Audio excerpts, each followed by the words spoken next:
From DSA classes Udaipur.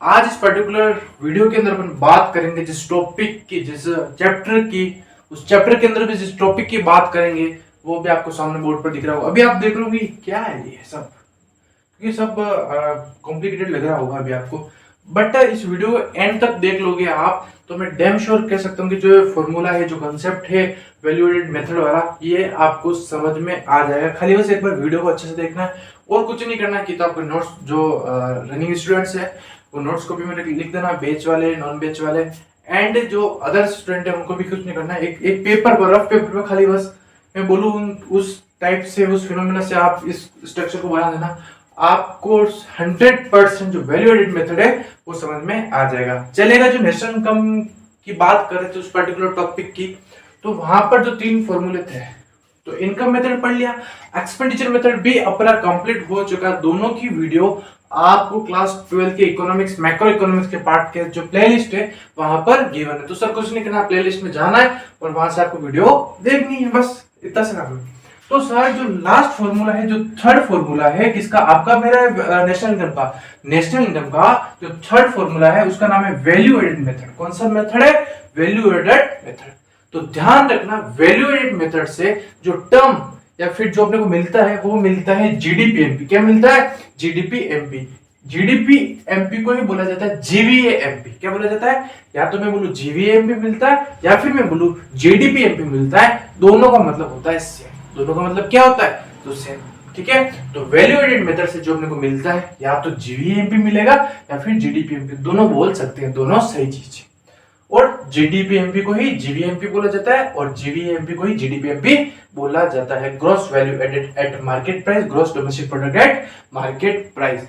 अगर MCQ में पूछ लिया जाए, फिलिप्स में कोई भी पूछ ले जीवीएमपी का दूसरा नाम, तो क्या होता है? जीडीपीएमपी। या फिर जीडीपीएमपी का सेकेंडरी नाम या फिर सेकंड नेम या फिर किस नाम से जाना जाता है, तो जीवीएमपी। एक चीज तो आपको यहां तक ये ध्यान में रखनी है, ठीक है, कि इन दोनों का मतलब क्या होता है? सेम होता है। कि तो आप जीवीएमपी भी बोल सकते हैं, फिर जीडीपीएमपी भी बोल सकते हो। ठीक है, घबराना नहीं किया। जीवीएमपी क्या है? जीवीएमपी बोलो या फिर जीडीपीएमपी बोलो, दोनों चीजें सेम है। अब बात करते हैं जीवीएमपी के अंदर क्या क्या चीजें मेन है ना। तो इधर देखिएगा, इसके अंदर 2 चीजें हैं। जीवीएमपी को फाइंड आउट करने के लिए, जीवीएमपी यानी क्या हो गया? Value added method. तो उसके लिए जो फॉर्मूला है वो है वैल्यू ऑफ आउटपुट। फर्स्ट चीज है, जो मेन चीज है वो क्या है? Value of output. इसमें से आपको माइनस करना, डिडक्ट करना है इंटरमीडिएट कंजप्शन। क्या डिडक्ट करना है? Intermediate consumption. तो ध्यान रखना, वैल्यू ऑफ आउटपुट का मतलब है फाइनल प्रोडक्शन। ठीक है, जो फाइनल प्रोडक्शन हुआ है अपने ऑर्गेनाइजेशन में, उसकी वैल्यू को क्या बोला जाता है? Value of output. किसको बोला जाता है? फाइनल प्रोडक्शन हुआ है। और जो रॉ मटेरियल्स है उनको क्या बोला गया? Intermediate consumption. यानी इंटरमीडिएट कंजप्शन को डिडक्ट करना है, माइनस करना है। किस में से माइनस करना है? Sir final of value of output, यानी कि जो वैल्यू ऑफ आउटपुट अपने को मिला है, जो दे रखा है, उसमें से डिडक्ट करना है, माइनस करना है। क्या डिडक्ट करना है? Intermediate consumption. बोलो यहां तक समझ में आया? क्या वॉइस क्लियर है? ठीक, वेरी गुड। बोलो यहां तक समझ में आया? तो अभी तक वापस मैं रिकैप कर रहा हूं फटाफट। वैल्यू एडेड मेथड से क्या निकलता है? जीवीएमपी या फिर जीडीपीएमपी। जीवीएमपी को निकालने के लिए फॉर्मूला होता है value of output minus intermediate consumption. यानी कि जो अपने को फाइनल प्रोडक्शन जो मिला है उसमें से जो रॉ मटेरियल की वैल्यू है उसको माइनस कर देंगे तो अपने को जो मिलेगा वो मिलेगा जीवीएमपी या फिर जीडीपीएमपी। ठीक है। अब सर बात करते हैं वैल्यू ऑफ आउटपुट कहां से। देखो हमेशा ये तो देखो कुछ छोटा फॉर्मूला है, राइट है। Value of output minus intermediate consumption है। 1 नंबर का क्वेश्चन आएगा तो दोनों वैल्यू गिवन होगी, तो लेकिन ये क्वेश्चन 3 to 4 मार्क्स में ही आता है मोस्टली। ठीक है, तो उसके अंदर वैल्यू ऑफ आउटपुट के अंदर क्या क्या चीजें होती है, तो इसके अंदर वैल्यू ऑफ आउटपुट निकालना हो, फाइंड आउट करना हो वैल्यू ऑफ आउटपुट, तो कैसे करते हैं? Sales plus change in stock. जब भी आपको value of output find out करना हो तो sales plus change in stock करेंगे। अब सेल्स के वापस 2 पार्ट है, domestic sales plus export. Domestic sales plus export करोगे तो आपको सेल्स मिल जाएगी। सेल्स के अंदर फिर आप चेंज इन स्टॉक को ऐड करोगे कि तो चेंज इन स्टॉक डायरेक्ट दे रहे हो, अगर डायरेक्ट नहीं दे रहे हो तो 2 टर्म्स गिवन होगी, closing stock minus opening stock करोगे तो चेंज इन स्टॉक आ जाएगा। जब आपके पास चेंज इन स्टॉक की वैल्यू आ जाएगी, जब आपके पास सेल आ जाएगा, क्या आ जाएगा आपको? Value of output.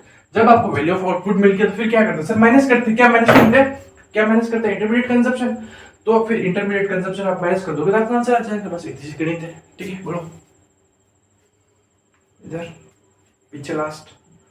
बोलो समझ में आया? तो value of output minus intermediate consumption करते हैं तो क्या मिलता है, वैल्यू एडेड का फॉर्मूला है, उससे क्या मिलता है, जीवीएमपी या फिर GDP MP. Value of output निकालने के फॉर्मूला होता है sales plus change in stock. Sales की तो डायरेक्ट गिवन होगी, डायरेक्ट गिवन है तो डोमेस्टिक सेल्स प्लस एक्सपोर्ट कर दोगे टोटल सेल आ जाएगी। फिर चेंज इन स्टॉक करोगे, चेंज इन स्टॉक कैसे निकालते हैं, closing stock minus opening stock.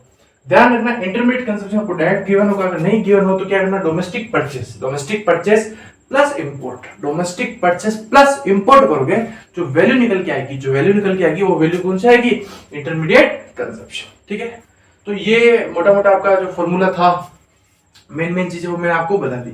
अब कुछ 3 पॉइंट्स है जो आपको वैल्यू एडेड का जो फॉर्मूला है उस कंसेप्ट के अंदर आपको पता होना चाहिए कि production for the self consumption is a part of value added. जब भी क्वेश्चन के अंदर production for self consumption point दिखे तो उस वैल्यू को ऐड करना है कहां पर, वैल्यू ऑफ आउटपुट, यानी कि वैल्यू ऑफ आउटपुट की वैल्यू जो भी दे रखी है उसके अंदर कौन सी वैल्यू ऐड करनी है, production for self consumption.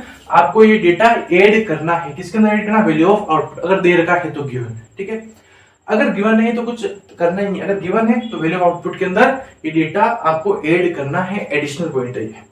Second चीज, electricity charges is a part of intermediate consumption और single use producer goods is a part of intermediate consumption. यानी कि इलेक्ट्रिसिटी और सिंगल यूज प्रोड्यूसर ये दोनों पॉइंट है, ये दोनों किसके पार्ट है, इंटरमीडिएट कंजम्पशन के। यानी कि जब क्वेश्चन में आपको ये दोनों चीजें अगर एडिशन में गिवन है तो इंटरमीडिएट कंजम्पशन का जो भी वैल्यू दे रखी है उस वैल्यू के अंदर इन दोनों पॉइंट को भी क्या करना है, ऐड करना है। और यहाँ पर आपका वैल्यू एडेड मेथड होता है क्लोज।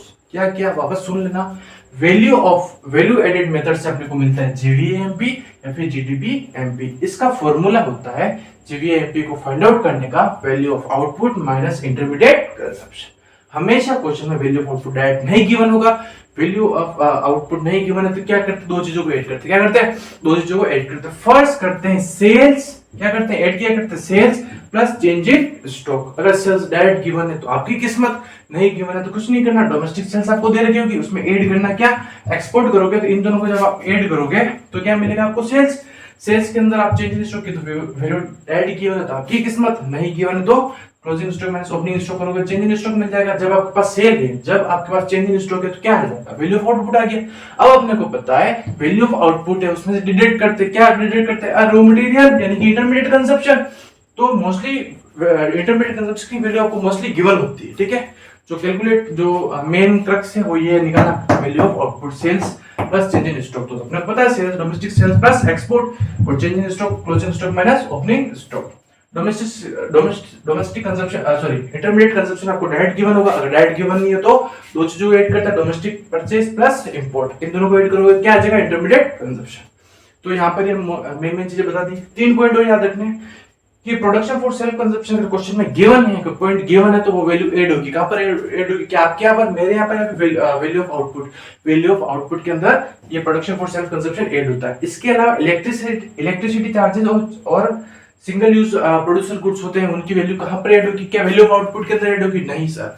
इलेक्ट्रिसिटी चार्जेस और सिंगल यूज प्रोड्यूसर गुड्स होते हैं, इन दोनों की वैल्यू ऐड होगी, वो होगी इंटरमीडिएट कंजम्पशन की तरफ, ठीक है। Production for self consumption is a part of value of output, लेकिन electricity charges is a part of intermediate consumption और single use producer goods is a part of intermediate consumption. बोलो ये तीनों point ध्यान रखना। एक तो उस फॉर्मूले को अच्छे से अपने कॉपी में कर देना। अपने पास स्पेस कम था इसलिए थोड़ा आपको लग रहा होगा, बट सब प्रॉपर वे में करोगे तो आपको आ जाएगा समझ में, ठीक है। इसमें 2 चीजें मेन थी, value output minus intermediate consumption. Value of output कैसे निकालते, sales plus change in stock. Sales direct given हो तो ठीक, नहीं तो domestic sales plus export plus करेंगे change in stock, closing stock minus opening stock. Intermediate consumption most question में आपको गिवन होता है, अगर क्वेश्चन ट्रिकी आएगा तो दो चीजों ऐड करना, डोमेस्टिक परचेज प्लस इंपोर्ट, ठीक है।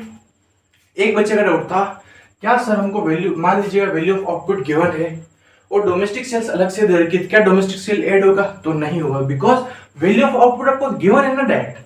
वैल्यू ऑफ आउटपुट गिवन है, इसका मतलब ये दोनों चीजें तो ऐड है उसके अंदर। वैल्यू ऑफ आउटपुट का फॉर्मूला क्या होता है, sales plus change in stock.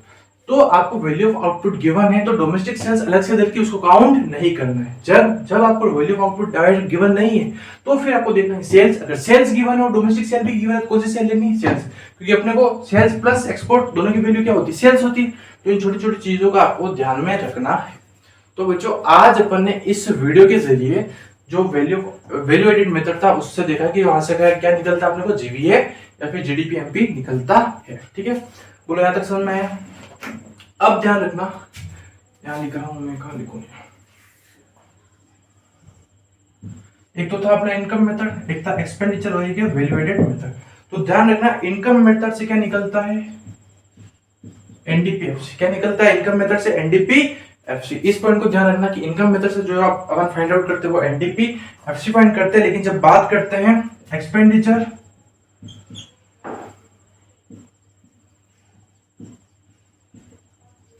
ठीक है, एक्सपेंडिचर मेथड की बात करें या फिर वैल्यू एडेड मेथड की बात करें, वहां से क्या निकलता है, जीडीपी एमपी या फिर दोनों से क्या निकलता है, एक्सपेंडिचर और वैल्यू एडेड से जीडीपी एमपी और जीडीपी एमपी, लेकिन इनकम मेथड से क्या निकलता है, एनडीपीएफसी।